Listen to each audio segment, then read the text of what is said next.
Salut les amis, on se retrouve aujourd'hui pour une nouvelle vidéo. Aujourd'hui, on va s'intéresser à une question très pertinente qui m'a été posée par bon nombre d'étudiants, à savoir quelle faculté choisir. La plupart des étudiants me contactent en me disant, Lamine, est-ce que tu peux m'aider à choisir une filière ou bien est-ce que tu peux me conseiller une filière?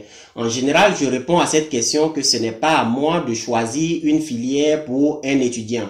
Il y a deux raisons à cela. La première raison, c'est que je ne connais pas les compétences de tous les étudiants qui me posent cette question. Je ne sais pas si vous êtes fort en mathématiques ou bien vous vous sentez bien en physique ou bien vous avez des compétences particulières en philosophie ou bien en langue étrangère, je ne sais pas. Donc, il serait très difficile pour moi de vous conseiller une faculté alors que vous n'avez pas les capacités nécessaires pour pouvoir vous orienter dans cette faculté. La deuxième raison, c'est au niveau de l'insertion. Peut-être que l'étudiant a un parent qui travaille, je prends un exemple, dans le domaine du corps médical. Et il serait plus facile à ce parent d'insérer son enfant ou bien son neveu dans cette optique plutôt que de l'insérer, par exemple, avec un diplôme d'avocat ou bien autre chose. Donc, si vous avez un parent, par exemple, qui est dans le corps médical, qui peut vous insérer plus facilement dans ce corps-là, il serait judicieux pour vous de vous orienter là-bas si vous aimez, bien sûr, si vous aimez cette faculté, ou bien de vous orienter en tout cas dans une faculté où vous savez que vous pouvez être plus facilement poussé par un parent plutôt que dans une faculté où vous n'avez ni les compétences ni la volonté de vous diriger là-bas. Donc, voilà les amis, ce n'est pas à moi, généralement, je dis ça aux étudiants, ce n'est pas à moi de choisir une faculté pour vous. Si vous choisissez une faculté, je peux vous donner 2 ou 3 conseils, mais ça sera juste des conseils. Toutes les facultés, dans toutes les facultés, il y a des débouchés, donc vous pouvez réussir partout, à condition que vous ayez vraiment envie d'avoir dans un premier temps le diplôme dans cette faculté et aussi l'envie vraiment d'étudier si vous aimez vraiment cette faculté. Donc voilà les deux raisons qui font que je dis toujours aux étudiants que ce n'est pas à moi de choisir une faculté pour mes étudiants. Maintenant, le troisième volet de cette vidéo, c'est au niveau des conseils que je peux prodiguer. Vous savez que le système éducatif que nous avons hérité de la part du colon est aujourd'hui largement dépassé. Donc, il y a des filières aujourd'hui qui ne sont vraiment plus d'actualité. Je donne un exemple. Pour quelqu'un qui va s'inscrire en géographie ou bien en histoire, prenons le cas de l'histoire à l'université. Même s'il a eu un doctorat en histoire, je ne vois pas vraiment où est-ce qu'on peut l'insérer à part l'enseignement. Donc, en choisissant ces genres de filières, vous vous limitez considérablement dans la recherche d'emploi. Aujourd'hui, c'est vrai qu'en Europe, on peut trouver des historiens, mais en Afrique, l'histoire, ça n'a vraiment pas, cette faculté-là n'a pas évolué depuis que nous avons hérité de cela de la part du colonisateur. Donc, ne choisissez en aucun cas, en tout cas c'est mon conseil personnel, c'est un conseil personnel. Ceux qui sont déjà en histoire, ne vous sentez pas offensés, mais c'est un point de vue personnel. Donc, ne choisissez pas ces genres de filières qui sont largement dépassées et qui vous handicapent sur le marché de l'emploi. C'est la même chose pour ceux qui font la géographie pure.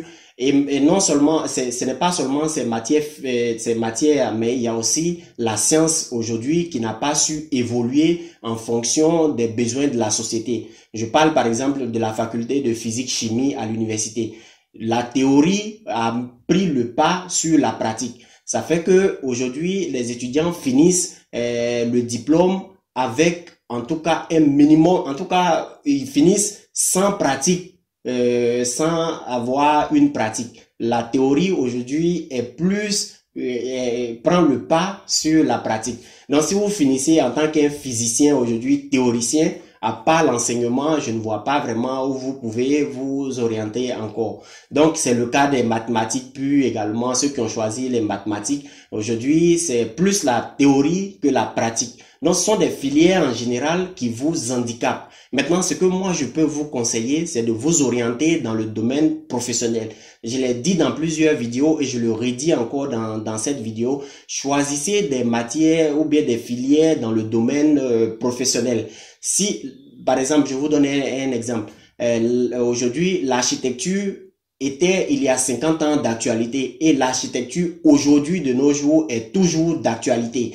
Dans 50 ans, dans 100 ans, l'architecture sera toujours d'actualité. Donc, si vous êtes architecte, même si vous n'avez pas eu un contrat avec une société, vous pouvez toujours ouvrir votre boîte ou bien votre propre entreprise en tant qu'architecte. C'est la même chose dans tous les domaines dans tous les domaines professionnels, que ce soit la mécanique, la menuiserie ou bien la soudure.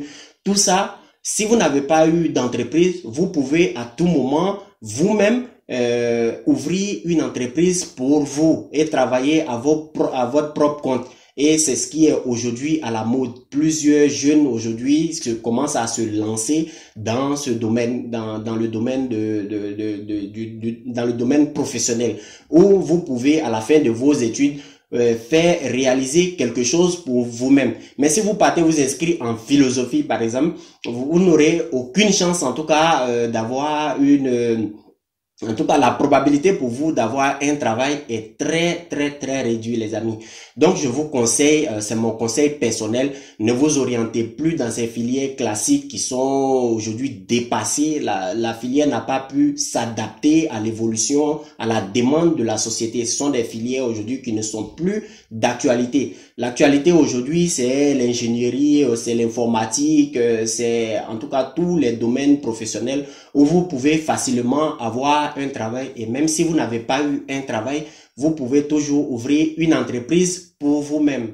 Donc, c'est mon conseil personnel. Ceux qui sont dans ces filières que je viens de citer, ne vous sentez pas offensés, mais la demande aujourd'hui sur le marché de l'emploi, en tout cas, penche plus du côté de la formation professionnelle que du côté de la formation, comment dirais-je, traditionnelle, classique, canonique, qui n'a pas su évoluer avec les demandes de notre société. Donc voilà les amis, c'est tout ce que je pourrais dire à ce sujet. Donc si vous avez l'embarras du choix dans la recherche d'une filière, en tout cas si vous avez le choix, dirigez-vous vers la formation professionnelle, vers les métiers aujourd'hui qui sont d'actualité et qui seront d'actualité dans 100 ans. Voilà, c'est tout mon conseil et je vous souhaite une bonne journée. Si vous avez aimé cette vidéo, n'hésitez pas à la partager avec vos amis. Dites-moi en commentaire s'il y a quelque chose que je n'ai pas bien expliqué ou bien quelque chose que j'ai mal dit. Vous pouvez me le dire en commentaire, ça me fera très plaisir de lire vos commentaires. Donc voilà, sur ce, bonne journée et au revoir.